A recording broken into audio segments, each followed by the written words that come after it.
एकम् अक्षरम् हृदि निरन्तरम्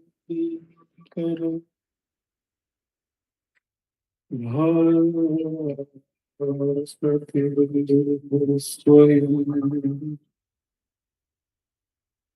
लिख्यते कथम्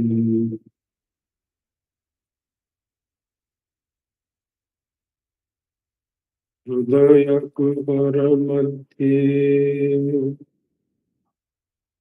केवलम् ब्रह्ममात्रम् यहम् इति साक्षात् आत्मरूपे भाति हृदि विषमनसा स्वम् चिन्वता उपद्यता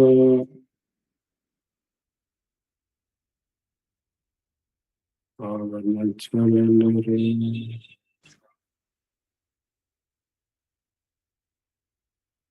आत्मनिष्ठो त्वम्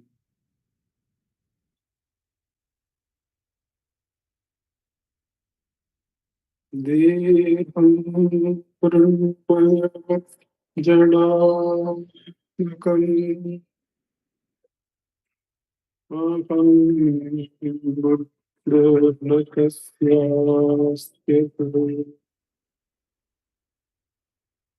नाहं तत्तदभाषुप्तिसमये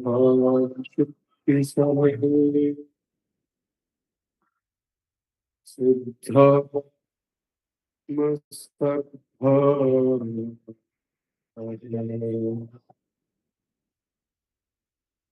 को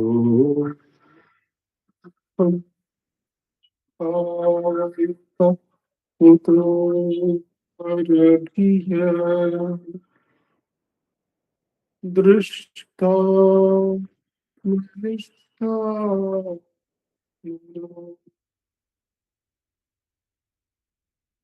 सो हम स्फूर्तितया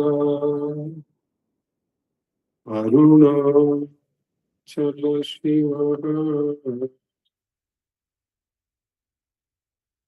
भूलो विभाति स्वयं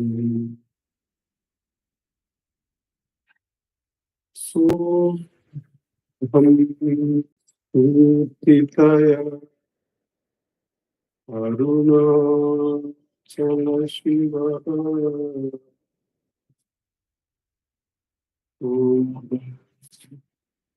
विभाति स्वयं. Namo Ramana.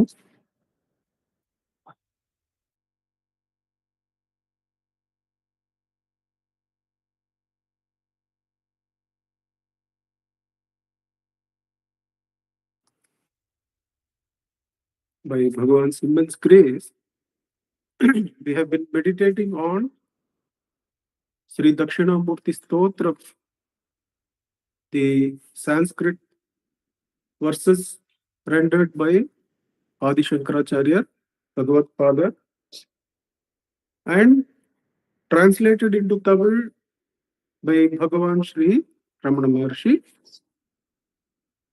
We have come to the Falashruti. What is the phalam of having understood the implications of this stotram, both from the surrender aspect to Dakshinamurti Swami and understanding the jnana aspect contained in the first 3 lines of each of these verses. Each of these verses contain 4 lines. And up to now we have found that the first 3 lines are Vedantic Sara essence of Vedanta. And the last line is about surrender to Sri Dakshinamurthy Swami. And we are now coming to what is the phalam of meditating and living by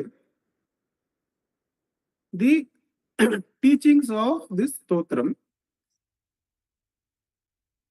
Sarvatmatvam iti sputikritam idam yasmat amushmin stave tenasya shravanat tadartha mananat dhyanat cha sankirtanat sarvatmatva mahavibhuti sahitam syat ईश्वरत्वं स्वतः सिद्ध्येत्तत् पुनर् अष्टदा परिणतम् चैश्वर्यम् अव्याहतम्.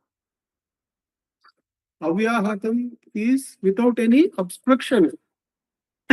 All these fellows are going to come. From which? From this stotram. Which what this stotram is actually about? It is Sarvatmatvam iti sputikritam. This stotram is teaching that everything is the self. Sarvatmatvam. From this stotram that is teaching that everything is the self, everything in essence means the world, the jiva and the Ishvara are all only the self. That is the sputikritam. That is the statement made by this stuti. What is the phala that is going to come from following, from living by the teachings contained in this stuti? Let us see Bhagavan's translations of this. Sarvamu tanai nandrai satrumitotirattin. Sarvamu tanai nandrai satrumitotirattin shiravanam tannal artha sintanam தியானம் கானம் புரிவதால் எல்லாம் தானாம் பூதி சேர் ஈசன் தன்மை மறுவிடும் மற்றும் எட்டாம் மடி வரும் செல்வம் தானாகவே தானே. Without any obstruction, all these selvam is going to come. What are the Aishwaryam and Selvam? What is the statement about? The verses are about Sarvamum Tanai. Everything is the self. Sarvamum Tanai Nandrai. Satrumit Totirattin. This Totiram is about only that Sarvatmatvam. Sputikritam idam. What we have to do, how we have to follow? Shravanam. Listen intently. Tannal Artha Sintanam. Once you do Shravana, then Artha Sintana, Dhyanam. The meditation on that, Ganam, the Sankirtana, Purivadal, all these sadhanas when you do, Ellam Tanam Budi Ser. This everything is the self is said to be the Mahavibhuti Sahitam. Ishwaratvam Swataha. Budi Ser Isan Tanmai. What is Ishwaratva? That also comes by itself. Doesn't stop there. Maruvidam Matri Ettam Madivarum Selvam Tane. First, let us go to the least of the enticements that the Acharya is holding out for us. Is that we will get Ashtamaha Siddhis. So let us get them out of the way, because Bhagavan says that all the 8 of them are only Sopanamar Siddhigat. But We have to have data as to what they are and then throw them off. With knowledge, not take them as any kind of benefit. One of the commentators say that when we take the gingerly, the ell to the mill, oil mill, we will get both oil as well as some byproducts. One should not take the byproducts and forego the oil. One should keep the main purpose of the stotra in mind. Of course, all this we are talking in terms of phalam. We will undermine that very concept as we go along. But then, let's not get ahead of ourselves. What is this Ashtamaha Siddhis? Ashtamaha Siddhis, there is a shloka for that, which is containing these concepts.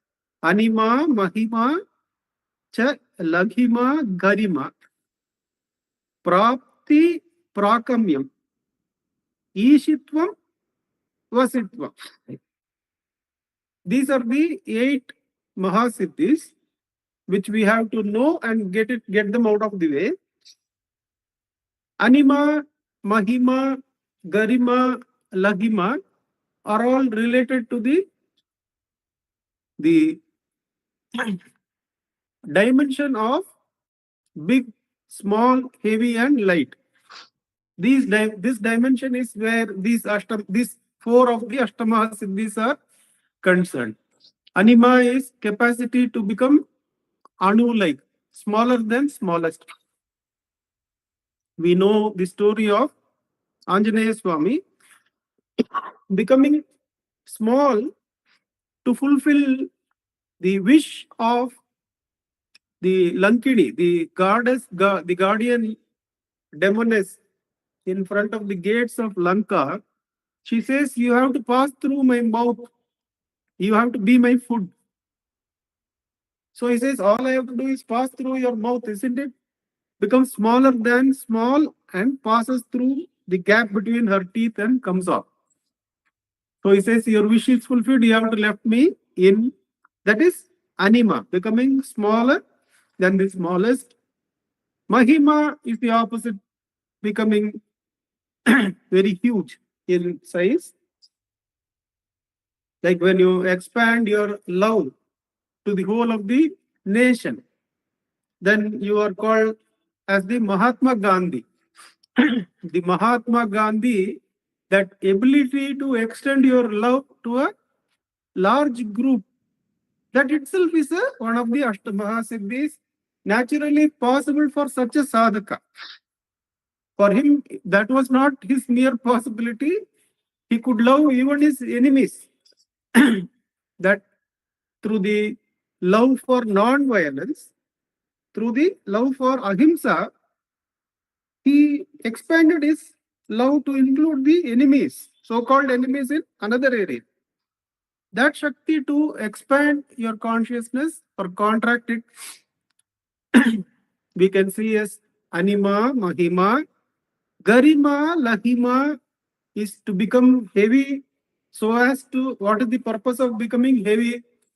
Obviously not obesity. The purpose of becoming heavy is to become unmovable, unshakable from a position. Lahima is the ability to be swift and get away from any kind of danger. So be light on the feet, like that, the ability to become from 90, 80 kgs weight to nothing, you can become in no time. That is the Lahima. So the 4 are out of the way. The other is Prapti. Prapti is to reach anywhere at a moment's notice. You can go from, that's what we have all done through the being satisfied with the images coming to us. We all have Prapti now. We have moved to a virtual space where we have all gathered from a place where the physical body is constrained to be. So Prapti is the ability to go in 1 second, put on the Google Bridge, be in a virtual room, that is prapti. Prakamyam is the capacity to fly in space at will. That is what Bhagavan experiences when there is this visit to Ganapati Muni in Tiruvattriyur. He says his body was flying across the air, and suddenly when it got down, he was in that particular street where Ganapati Muni was there. Ganapati Muni also corroborates that experience. So the prakamyam, the ability to fly through space at will, is what is called as prakamyam here. Ishitvam and vashitvam. Ishitvam here is said to be the ability to create a cosmos, and vashitvam is the ability to attract or bring forces under one's control. Vashitvam, vashikaranam. Ishitvam is the ability to create, like Vishwamitra, whatever you want. In fact, with the modern intellect, each one of us have this Ishitvam because we see the same set of objects with a different slice of the intellect. What is good for one is not so acceptable to another. A good person is a totally evil person in another person's view. The husband sees the world in one slice, the wife sees in another slice. All of us have this ability of Ishitvam. Without changing the objects, we create our own worlds and live in them. So these are the Ashtamaha Siddhis. And they will come, the actuality of that, not the fun that I am making of it, but the actuality of those Siddhis, which the great ones, the Rishis and Munis are said to have had, will come in the without any obstruction automatically. Bhagavan is said to have displayed many of these during his lifetime. He appears to two different devotees at the same time. And HML or somebody takes him to task for that. You appeared to me there and you were here all the time. Like that, there are reports. There is the ability of Bhagavan that once he is cooking sambar or something in a huge kadai, which needs 4 or 5 people to lift, but nobody is around and it is hot and it is boiling over, he shifts that to the ground. And somebody from behind he says, "Are you like that?" Some devotee.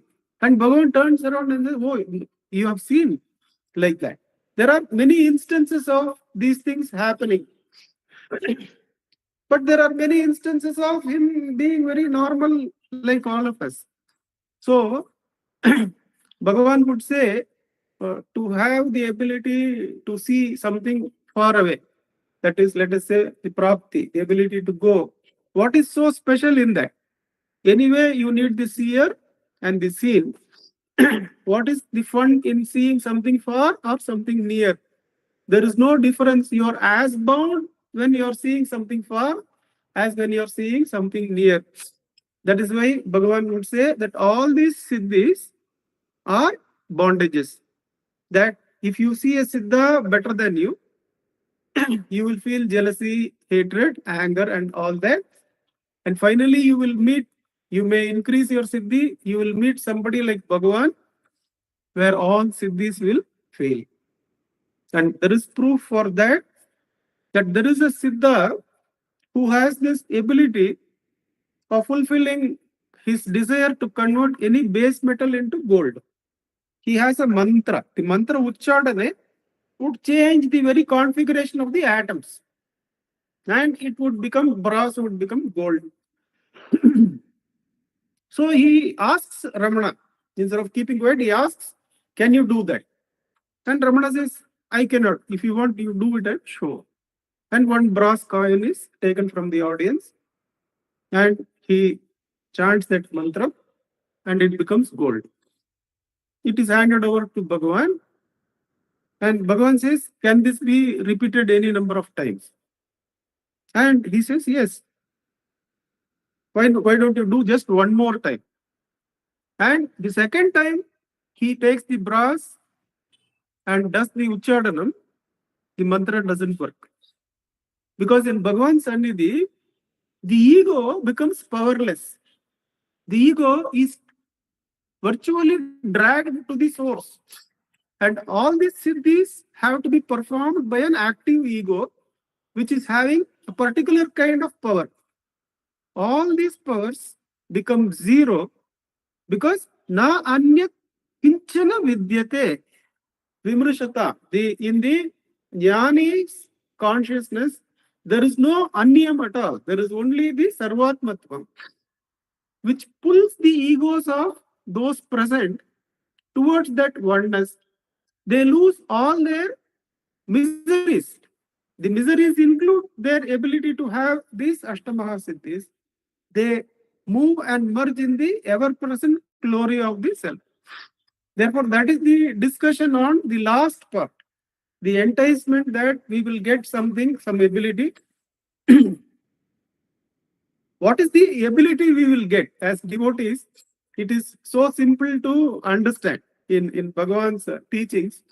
What we will get from this sadhana in terms of this siddhis is that initially our conversations will be about what we got, what happened to us. This is what we got. We got this new thing. This particular event happened to us. This will be our conversation. How it will shift as we start our surrender towards Bhagavan's feet, and as our conversation start getting imbued by Bhagavan's will, this came about. By Bhagavan's will, those happened. Slowly, what will happen?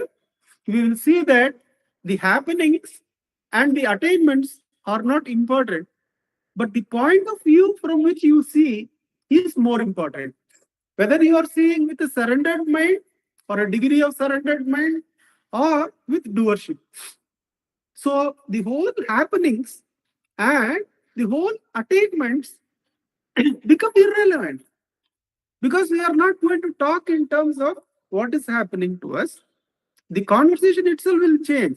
Oh, the financial position, sir, has been going down for the last 10 years. The bank balance has been slowly reducing. From that kind of conversation, it will be see how Bhagavan's grace has seen through all these 10 years of life. All these ups and downs become meaningless. Our surrender, our view of seeing about the happenings from a detached perspective seems to be the whole key, sir. Like that, the satsang conversation will shift from the happenings to our point of view, the point of seeing.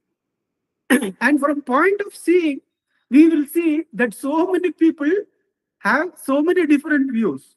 That we are 10 of us here, let us say, or 15 of us. Each of us will be seeing the same set of circumstances with different slice. That means from a different perspective.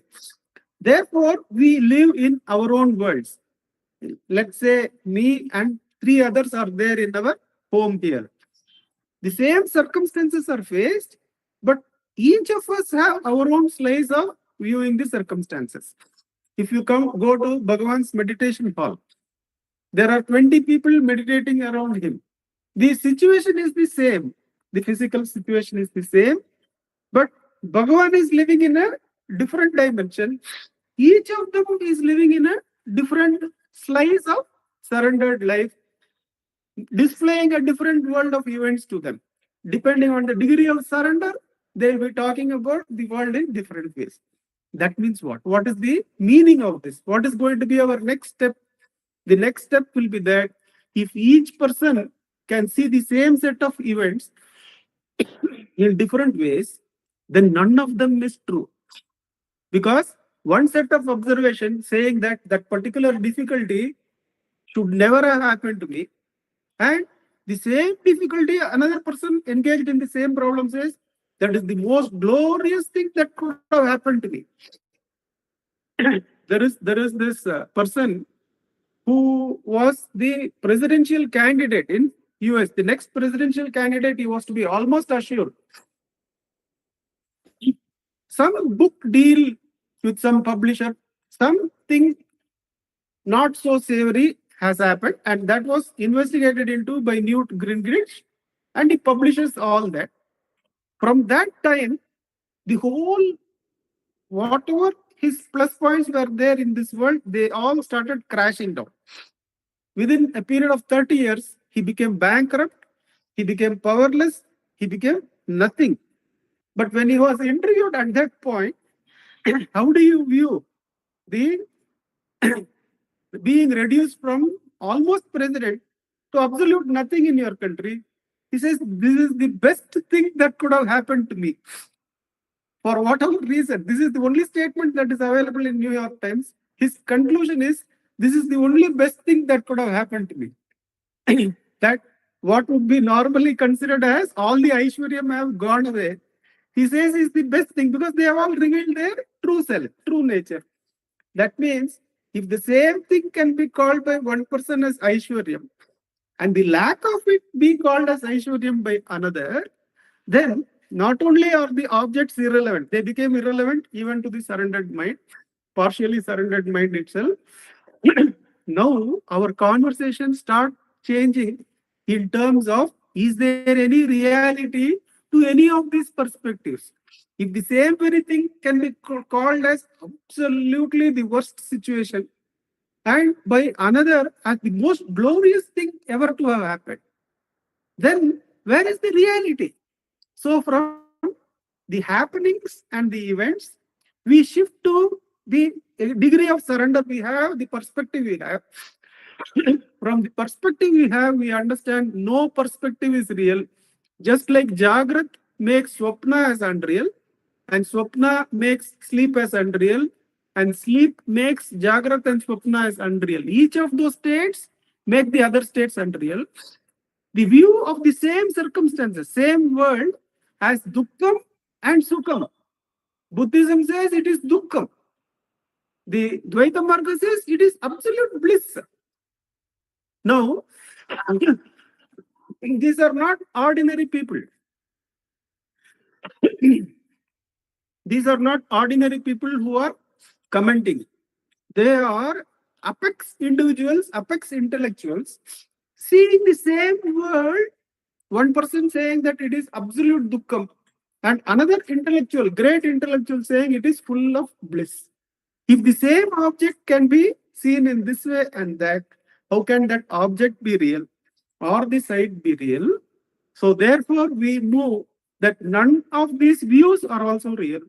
Only the self-attentive self is reality. That is where we will come.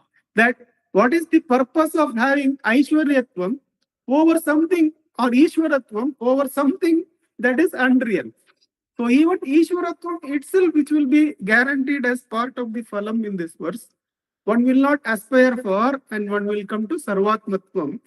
Those are the benefits that are mentioned here. Let us go through them in proper order. We have gone in reverse order. The proper order is Yellam Tana Budi. This is called as Mahavibhuti.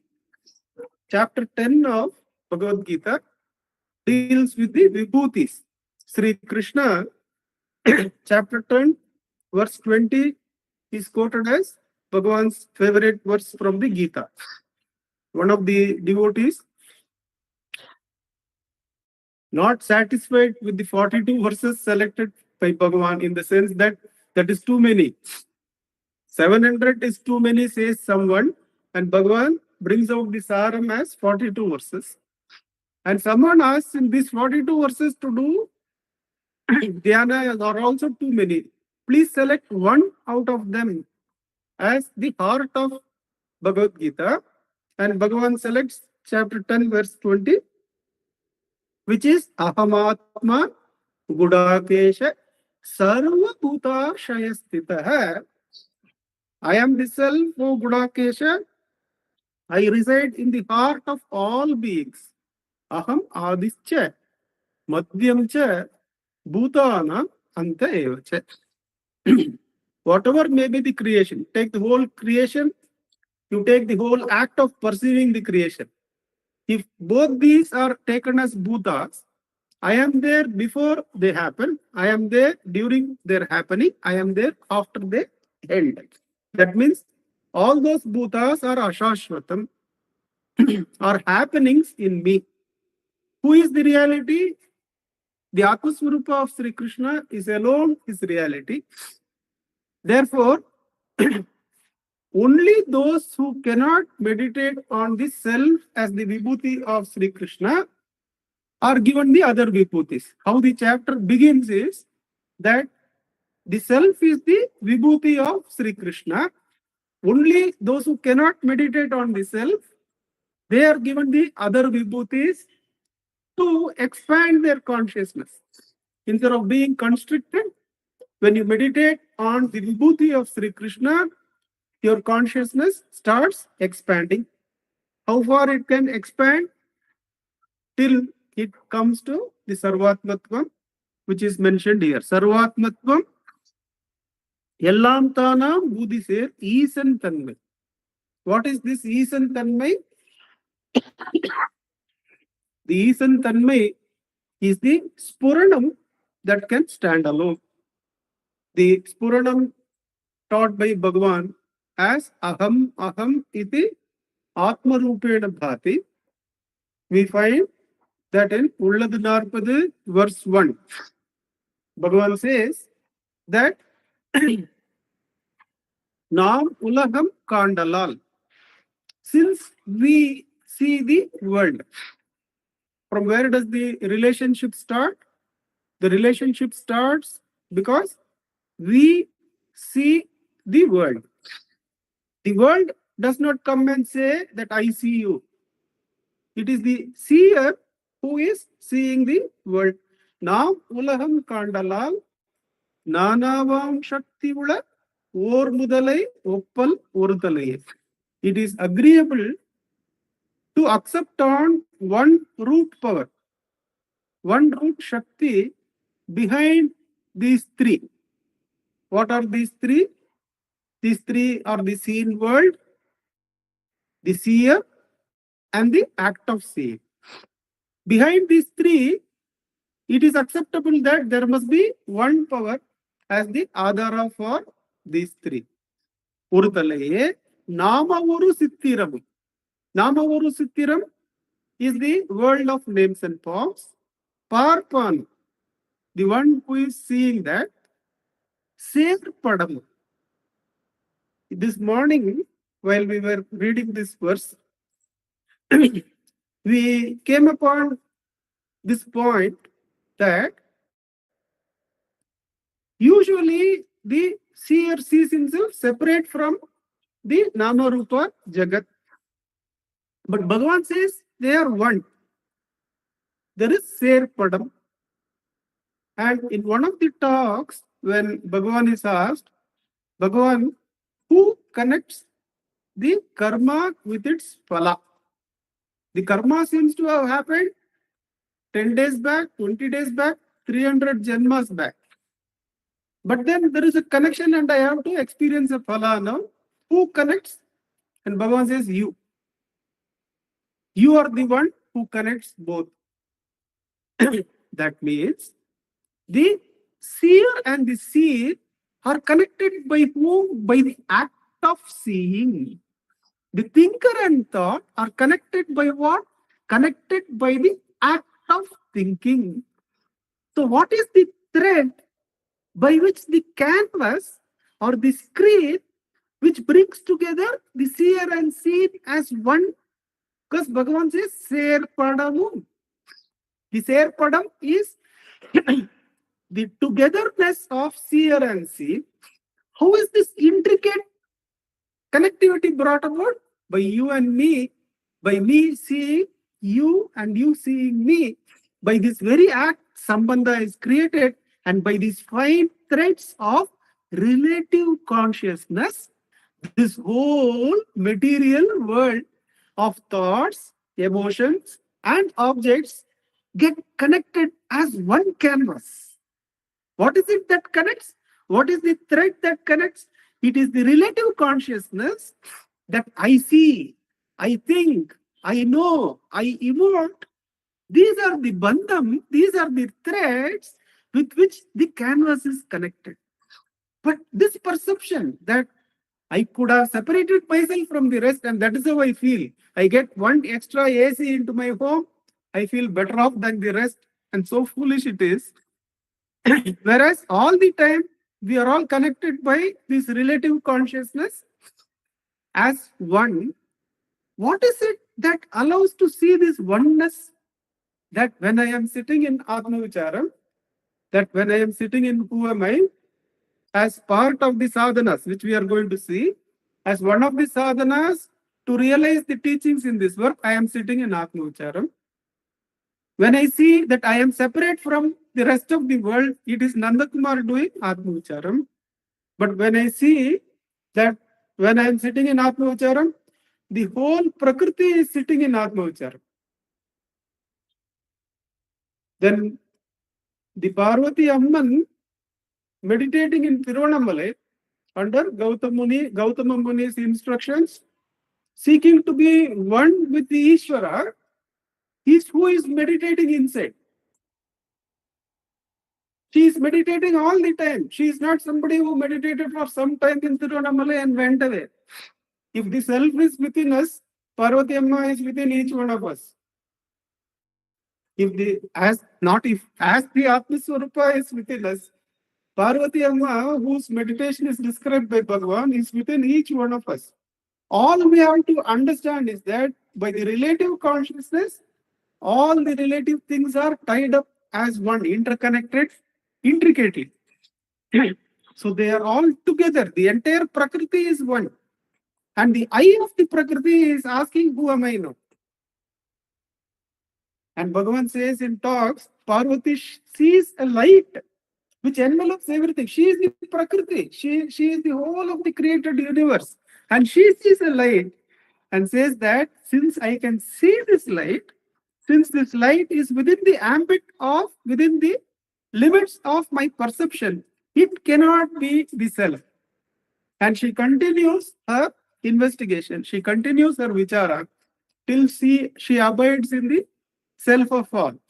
That means the Ishwaratvam is the light that reveals this whole story. The light that reveals the togetherness of the seer and the seen. That one light which shines as I,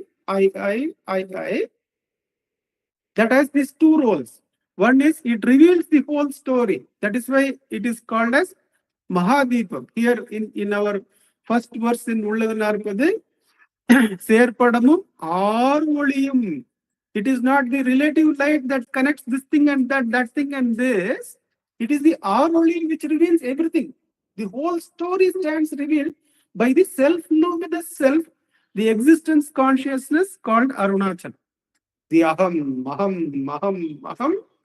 reveals that the whole thing is connected together by relative consciousness.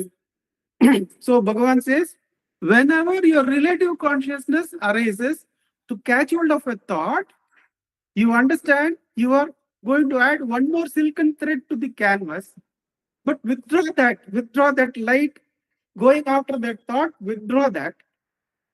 Don't follow that thought. Don't be one more stitching of the canvas of world, the seer and the seen together. Withdraw that light. Ask for whom is this thought. Take that strand of light to its source. Who am I? You will come to this Purana. When the body is made still like a corpse and one seeks to know from where does the I arise, he says to Gambhiram Seshnayar, you will come from the broken up seer seeing seen, knower knowing known, which is the relationship you have in the canvas. You will come to that which is continuously shining as I unbrokenly. So you come to the Adhara. The Adhara is Ishvara.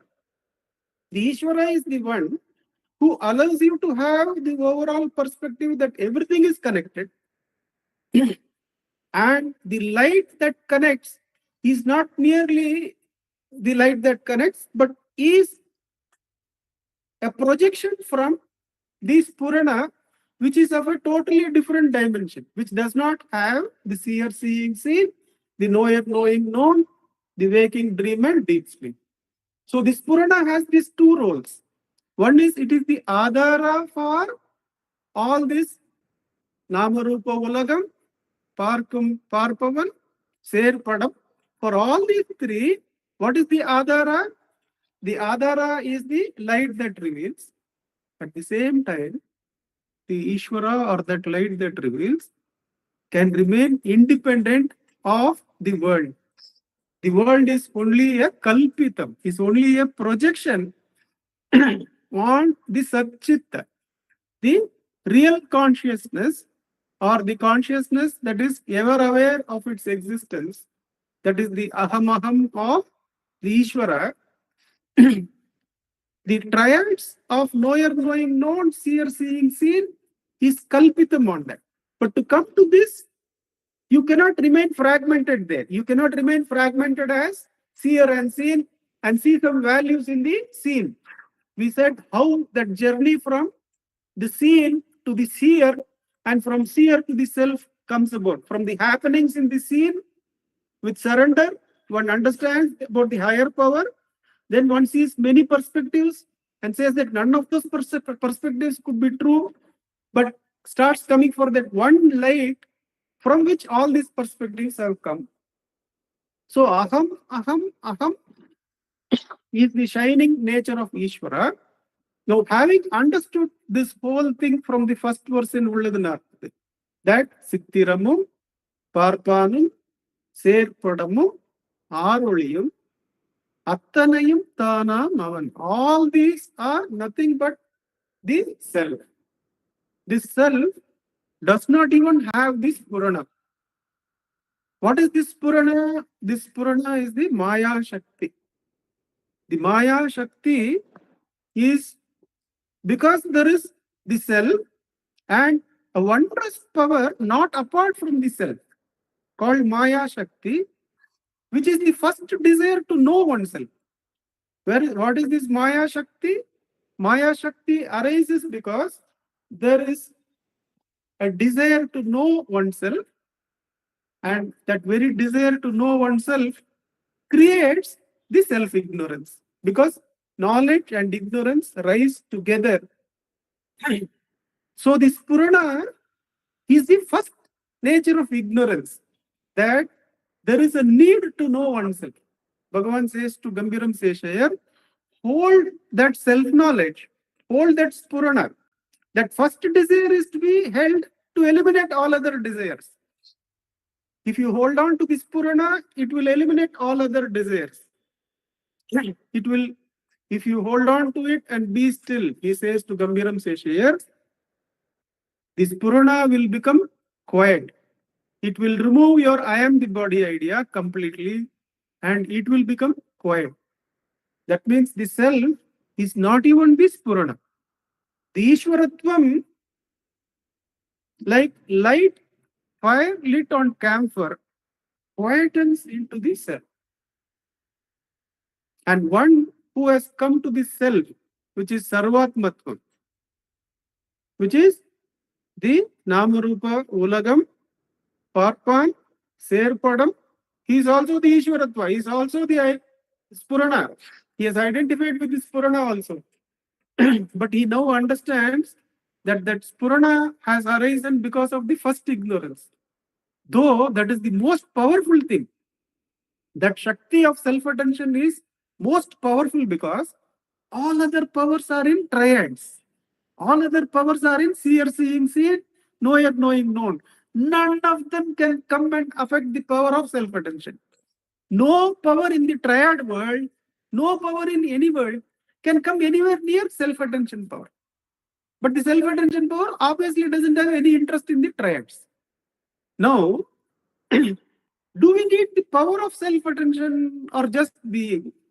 The power of self-attention comes along with the power of not knowing, and therefore it creates the inside and the outside. And that is why Ganapati Muni says, Antaryascha Bahirviduta Timiram. That inside and outside are filled with the darkness of self-ignorance. Why? By the simple need to know yourself. To know yourself, there is the Swagata Beda of I. But that Swagata Beda at one point creates the inside and outside. And inside also, the Antaryascha Timiram is there, Bahit Timiram is there.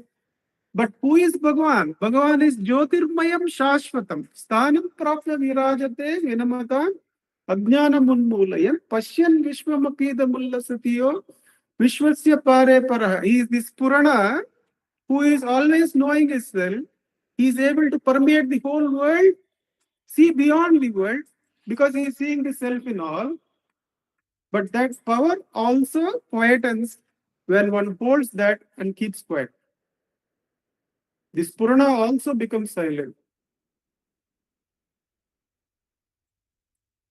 And the self, the absolute Maunam, is the sole reality. Where is the need to know? Knowledge is being. Knowing is subsumed or consumed by being the self. Once one has realized the Sarvatmatvam, why would one want Ishwaratvam? Ishwaratvam is the first ignorance. But that first ignorance is Purana. Unless you pay the toll there, you cannot come to the self. From the triads of Jiva Bhava, there is no entry into the self without paying the toll to the Ishvara. But will now one want to be the Ishwaratvam? Absolutely not. With the instructions received from the great Guru, Bhagavan Sri Ramana Maharshi, one will hold this Purana but will not ask this Purana anything, not even for being Purana. Let me be identified by you. No. Just be quiet. You will be identified with that. If you are quiet, you will be identified with this Purana and you will ask yourself, why do I need to be shining? That will bring the quietness of the self. Where the shining, the Swagata Beda also becomes still. For this, the Sarvatmatvam, what are the sadhanas prescribed? The sadhanas prescribed is first listening or reading. Ulladhanarpade, Dakshinamurthy Stotram. First go through the contents. Artha Mananam. You will get doubts. Get them clarified by your own meditation or ask someone. Then do Dhyanam. Dhyanam here, but in Bhagavan's case, beautiful practice of self-enquiry. In Dhyanam, at least, there is the Anya Bhavam. There is the treatment that the ultimate Supreme Being is other than you. Whereas in the Ananya Bhavam, it is Uttamam because you understand that you cannot be apart from the Supreme Being.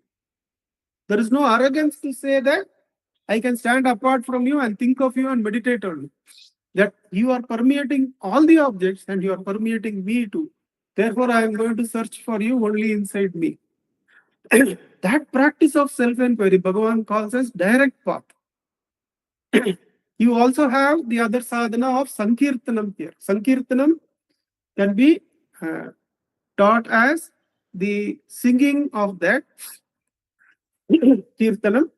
Some of the interpreters, some of the commentators, that Sankirtanam is interpreted as teaching, learning, understanding and teaching. This is the part where there is both danger and there is both advantage. The danger is that the ego might not have gone and we might be doing the teaching as part of our prarabdha. If you understand it is part of prarabdha, there is surrender to Bhagavan that I had no other thing. But the advantage is that you will be in constant touch with the Swarupa of the Guru. The Guru's Sukshma Swarupa in the form of the verses, you will be in constant touch. And through the practice of sitting with everyone for self-enquiry, you will be in constant touch with the Atma Swarupa running within everyone. Atma Shakti running within everyone. But there is this danger of identifying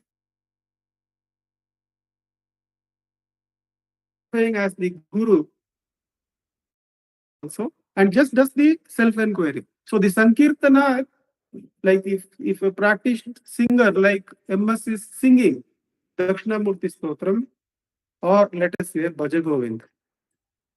So what else is that but Upadesham? When MS has gone through that, when Sulochanama has gone through Ramana Sankirtanam for many, many years. And when she tells in her last journey, sing this particular song, is that mere singing? She could have sung that if she had energy. She only told Radha Madam to sing that. Is that mere singing? It is also Upadesham, is it not? From the experienced person, that singing again and again and surrendering again and again. She is giving Upadesham through that lady to all of us. So the Sankirtanam here is interpreted as the Kirtanam as well as Upadesham, the sharing of the teachings. But these are all interpretable, always full of danger. Better to go for direct sadhana, not interpret any of this, but directly engage it. Whatever you are doing, whatever you are allowed to do, you are allowed to sit on this side of the mic or that side of the mic, it doesn't matter. Whatever you are doing, do it with Shraddha. You are definitely not going to escape this. The benefits mentioned in this verse, there is no escape. This is the truth. The self of all is the truth. There is no way to escape the truth, especially when it comes from the great ones like Acharya Shankaracharya and from Bhagavan Sri Ramana Maharshi. Just take it up. Take up the shlokam, Dakshinamurthy Stotram, Ulladu 40, and add the practice of self-enquiry to these sadhanas mentioned here. To realize the truth of Dakshinamurthy Stotram and Ulladu 40, practice self-enquiry sincerely. All this will be out in front of you like an open book. By direct experience, Bhagavan will absorb us. The individuality will vanish. The world will lose all its powers. And none of the views of any individuals would matter in any way, because there is only the Sarvatmatva. Everything is only the self. The world which you thought you are seeing is the self. All the individuals in the world are the self.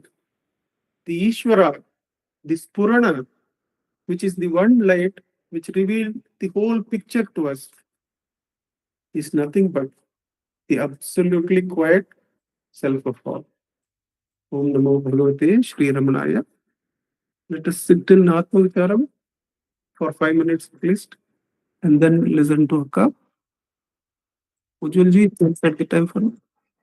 Thank you.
NaMo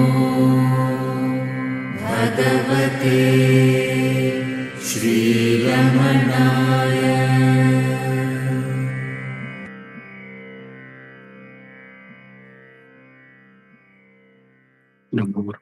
Namo Ramaka. Namo Ramana. Prostrations to Ramana. Shining is the self in all beings. By the immense grace of the self manifest as Ramana, we have been able to travel through this immense ocean of grace, or rather delve into or dip into this immense ocean of grace, which is the Dakshinamurthy Stotram, and drink to our heart's fill and drink it in its entirety. Can we drink an ocean? But Bhagavan has allowed us to drink this ocean of nectar, as he calls Arunachala, and as each of his works are. So we have had the great good fortune of delving on the Ulladinarpadu, the Ulladinarpada Anubandham, the Anmabodham, and now the Dakshinamurthy Stotram, which all of which give us the clarion call to get back to our own true nature. And by repeatedly listening to the truth which is unwaveringly, unequivocally declared in these works, our own conviction about the glory of the self grows slowly, slowly. We begin to understand that there is nothing better for us to do. In fact, there is nothing for us to do other than to remain as the self. Everything else that we do is within the purview of time. We may get the greatest of siddhis. We may invest our time on the greatest of siddhis, but they are also time bound.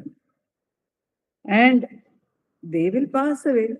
First of all, it takes time to attain any siddhi. However, the self is available to us here and now. And even if we have attained a siddhi, it will go away, but the self does not go away.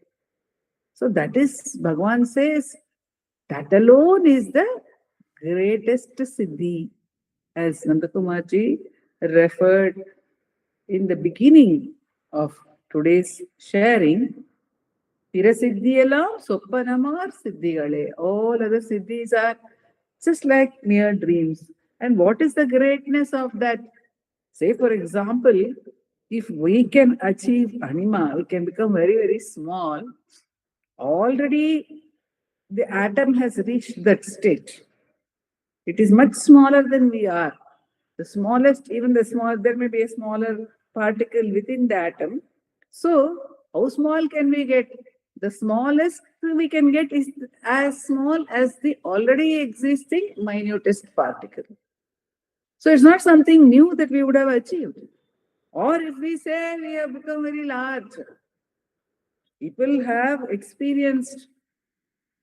Lucia Osborne Ma, she actually had an experience of being Mother Earth. She could feel the entire, she could feel the trees and everything growing on her. She could feel the movement of all the living beings. She could feel the atmosphere. She actually could live it.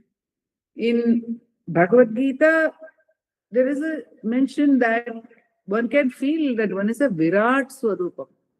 But even if one is Virat Swarupam, it is a Swarupam. It is a form. And Virat is already existing.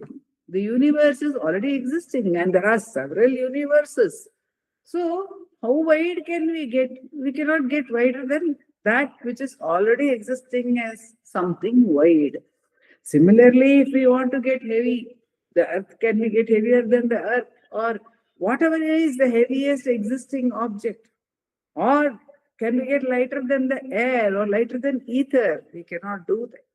So the various siddhis which we may acquire leading up to the final siddhi of Ishwaratva.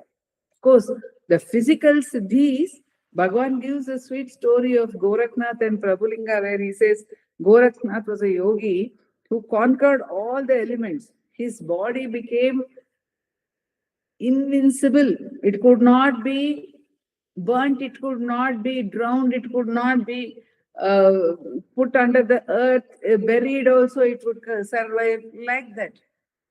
But when he had an encounter with Prabhulinga, the Atmagyani, and Gorakhnath said, please cut my body if you will with the sword. Nothing will happen to this body. Then Prabhulinga said, what use is it talking to a person who thinks the body is I? And Gorakhnath said, what do you mean? Prabhulinga said, you can cut my body also. What does it matter? I have tried cutting your body. The sword got dented. But you try cutting my body. And Gorakhnath says, what? Why will I kill you?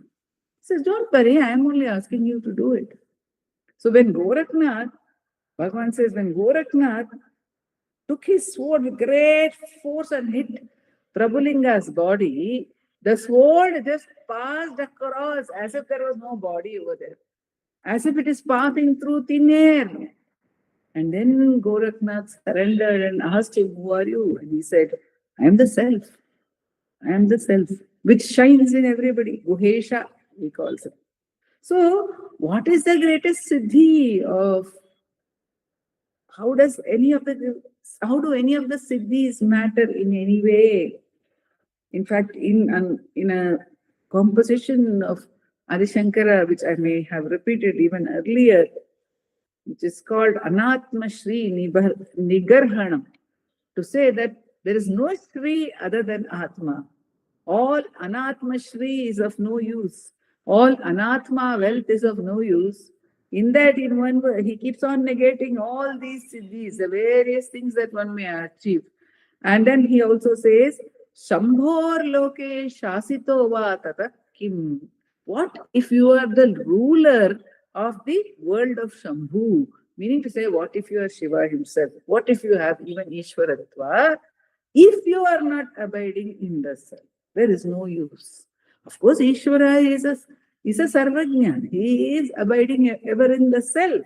But the point which is being brought out is that nothing is worth achieving.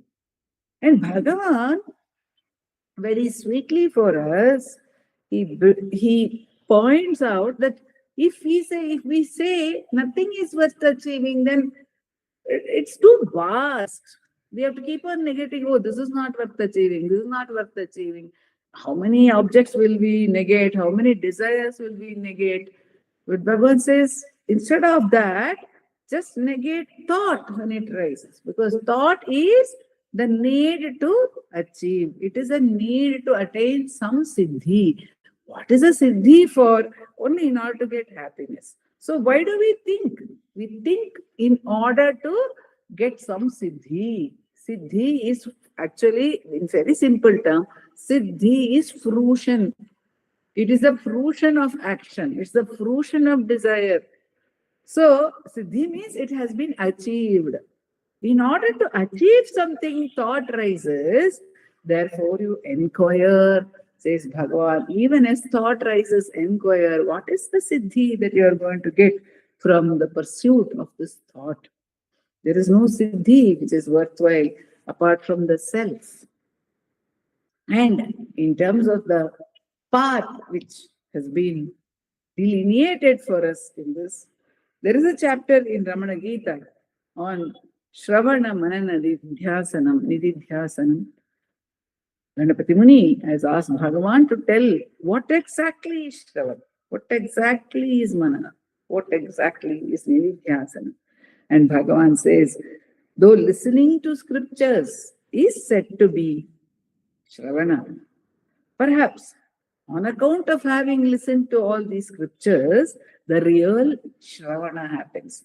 And that real Shravana is listening to the Aham Pratyaya Moolam, listening to the heart which is saying Aham, Aham, Aham. And what is Mananam? What is Dhyanam? Bhagavan says, it is self-enquiry. Swarupasya vicharanam. Inquiring about one's true nature is really mananam. It is really mulling over the meaning of all that one has heard. And what is nididhyasanam? It is abiding in the self, says Bhagavan. Until one abides in the self, no matter how many scriptures one may have heard, no matter how many times one might have dwelt on these scriptures through sharing, all of these, as Nandakumarji said, have great benefits. But Bhagavan sweetly says, all these benefits, what are these benefits? These benefits are the fact that you have been led to self-enquiry. These benefits are the fact that you have been led to the experience of Aham Spurana. These benefits are the fact that you have been led to Atmanubhava and are able to then steadily abide in the self. Such is the great grace of Bhagavan, who has re-infused his own energy into the words of Adi Shankara, saying he is non-different from him, and thus given us an opportunity to dwell on those words, listen, of course, to them, and allow the strength, the power of these words to take us back to the source and abide there. Om Namo Bhagavate Shri. Namo Ramana. Namo Ramana, sir. Namo Ramana.